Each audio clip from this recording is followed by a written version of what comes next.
Fourth heading, answer the following question. Okay, ಇವಾಗೆಲ್ಲ 3 mark questions. Fifth question ಏನ್ ಕೊಟ್ಟಿದ್ದಾರೆ ನೋಡ್ರಿ. One of the zero of a polynomial ಕೊಟ್ಟಿದ್ದಾರೆ is one more than the other zero. Okay, ಇದ್ರ meaning ಏನಂತ ಹೇಳ್ತೀನಿ. Polynomial solve ಮಾಡಿದಾಗ 2 zero ಬರ್ತವೆ. ಜೀರೋ ಅಂದ್ರೆ ನಥಿಂಗ್, ಸೊಲ್ಯೂಷನ್. 2 ಸೊಲ್ಯೂಷನ್ ಬರ್ತವೆ, ಒಂದು ಆಲ್ಫಾ ಇನ್ನೊಂದು ಬೀಟಾ. ಈಗ ಅವ್ರು ಏನ್ ಕೊಟ್ಟಿದ್ದಾರೆ, one of the zero is one more than the other. So ಇದ್ರ ಅರ್ಥ ಏನಂದ್ರೆ, ಒಂದನ್ನ ನಾನು ಆಲ್ಫಾ ಅಂತ ತಗೊಂತೀನಿ. ಫಸ್ಟ್ ಆನ್ಸರ್ ಆಲ್ಫಾ ಅಂತ ತಗೊಂಡ್ರೆ ಇನ್ನೊಂದು ಆನ್ಸರ್ ಬಂದು ಒನ್ ಮೋರ್ ಅಂದ್ರೆ plus more than the other zero. Other zero ಎಷ್ಟು, ಆಲ್ಫಾ ಅಂತ ತಗೊಂಡಿವಿ. ಸೊ ಬೀಟಾ ಏನಾಗುತ್ತೆ, 1 ಪ್ಲಸ್ ಆಲ್ಫಾ ಆಗುತ್ತೆ.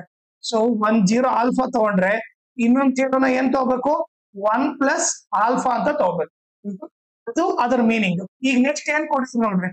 ಈಗ ಇದು ಪಾಲಿನಾಮಿಯಲ್ ಯಾವ ಫಾರ್ಮ್ ಅಲ್ಲಿ ಇದೆ, ax² plus bx plus C. Okay, ಇಲ್ಲಿ ಏನಿಲ್ಲ ಅಂದ್ರೆ 1 ಇದೆ ಅಂತ ಅರ್ಥ. So A value 1, B value ಏನು, ಇಲ್ಲಿ ಪ್ಲಸ್ ಇಲ್ಲಿ ಮೈನಸ್ ಇದೆ ಅಂದ್ರೆ ನಾವು -5 ತಗೋಬೇಕು.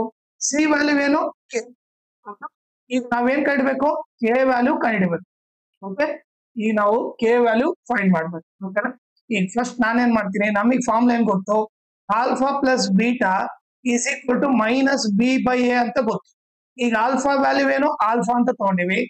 ಬೀಟಾ ವ್ಯಾಲ್ಯೂ ಏನು, 1 ಪ್ಲಸ್ ಆಲ್ಫಾ ಅಂತ ತಗೊಂಡಿವಿ. ಈಗ ಮೈನಸ್ ಬಿ ವ್ಯಾಲ್ಯೂ ಏನಿದೆ ನೋಡ್ರಿ, -5 ಇದೆ. ನಾನು ಫಸ್ಟ್ ಈ ಮೈನಸ್ ಬರ್ದೀನಿ. ಓಕೆ, ಈ ಮೈನಸ್ ಬರ್ದೆ. ಈಗ ಬಿ ವ್ಯಾಲ್ಯೂ ಬರಿಬೇಕು. ಬಿ ವ್ಯಾಲ್ಯೂ ಏನಿದೆ, -5 ಇರೋದ್ರಿಂದ ಮೈನಸ್ ಪಕ್ಕಕ್ಕೆ ಮೈನಸ್ ಬರಿಬೇಕಂದ್ರೆ ಬ್ರಾಕೆಟ್ ಓಪನ್ ಮಾಡ್ಬೇಕು. ಡಿವೈಡೆಡ್ ಬೈ ಎ ವ್ಯಾಲ್ಯೂ ಏನು, 1. ಈಗ ಆಲ್ಫಾ ಪ್ಲಸ್ ಆಲ್ಫಾ ಏನಾಗುತ್ತೆ, 2 ಆಲ್ಫಾ ಪ್ಲಸ್ 1 ಆಗುತ್ತೆ. Is equal to minus into minus plus, +5 ಆಯ್ತು. ಈಗ 2 ಆಲ್ಫಾ ಪ್ಲಸ್ 1 ಹಾಕೊಂಡು ಹೋದ್ರೆ -1 ಆಯ್ತು. 2 ಆಲ್ಫಾ ಇಸ್ ಈಕ್ವಲ್ ಟು 5 - 1 4 ಆಯ್ತು. ಈಗ alpha is equal to 4. Okay, ಈಗ ಇಂಟು 2 ಈ ಕಡೆ ಬಂದ್ರೆ ಡಿವೈಡ್ ಬೈ 2 ಆಯ್ತು. 2 1 ಜಾ 2 2 ಜಾ. ಸೊ ಆಲ್ಫಾ ವ್ಯಾಲ್ಯೂ ಏನು, 2 ಅಂತ ಗೊತ್ತಾಯ್ತು. ಈಗ ಬೀಟಾ ವ್ಯಾಲ್ಯೂ ಏನಾಗುತ್ತೆ, ಬೀಟಾ ವ್ಯಾಲ್ಯೂ ಏನ್ ಗೊತ್ತು, 1 plus alpha. So 1 plus alpha value ಏನು, 2. ಸೊ ಬೀಟಾ ವ್ಯಾಲ್ಯೂ ಬಂದ್ಬಿಟ್ಟು ಏನು, 3 ಅಂತ ಗೊತ್ತಾಯ್ತು. ಸೊ ಇಲ್ಲೇನು, ಈಗ ನಮ್ಗೆ ನೀಟಾಗಿ ಆಲ್ಫಾ ವ್ಯಾಲ್ಯೂ 2, ಬೀಟಾ ವ್ಯಾಲ್ಯೂ 3 ಅಂತ ಗೊತ್ತಾಗ್ಬಿಡ್ತು. ಓಕೆ, ಈಗ ನಮಗೆ ನೆಕ್ಸ್ಟ್ ಏನು, ಕೆ ವ್ಯಾಲ್ಯೂ ಕಂಡುಹಿಡಿಬೇಕು. ಈಗ ನಮ್ಗೆ ಇನ್ನೊಂದು ಫಾರ್ಮ್ ಏನ್ ಗೊತ್ತು, alpha into beta is equal to C by A ಅಂತ ಗೊತ್ತು. ಈಗ ಆಲ್ಫಾ ವ್ಯಾಲ್ಯೂ ಏನು, 2, ಬೀಟಾ ವ್ಯಾಲ್ಯೂ ಏನು, 3, ಸಿ ವ್ಯಾಲ್ಯೂ ಏನು, ಕೆ, ಎ ವ್ಯಾಲ್ಯೂ ಏನು, 1. ಸೊ 2 3 ಎಷ್ಟು, 6 is equal to K by 1, ಕೆನೇ ಆಗುತ್ತೆ. ಸೊ ಕೆ ವ್ಯಾಲ್ಯೂ ಏನಾಯ್ತು, 6 ಆಯ್ತು. ಸೊ ಆನ್ಸರ್ ಬಂದ್ಬಿಟ್ಟು K is equal to 6. Okay, ಆಮೇಲೆ ಇದ್ರ ಜೊತೆಗೆ ಇನ್ನೊಂದು ಇಂಪಾರ್ಟೆಂಟ್ ಥಿಂಗ್ ಏನಂದ್ರೆ, ಈ ವಿಡಿಯೋ ಡಿಸ್ಕ್ರಿಪ್ಷನ್ ಅಲ್ಲಿ ನನ್ನ Instagram channel link, Telegram channel link, ಆಮೇಲೆ maths model question paper 2 set ಬಿಟ್ಟಿದ್ದಾರೆ.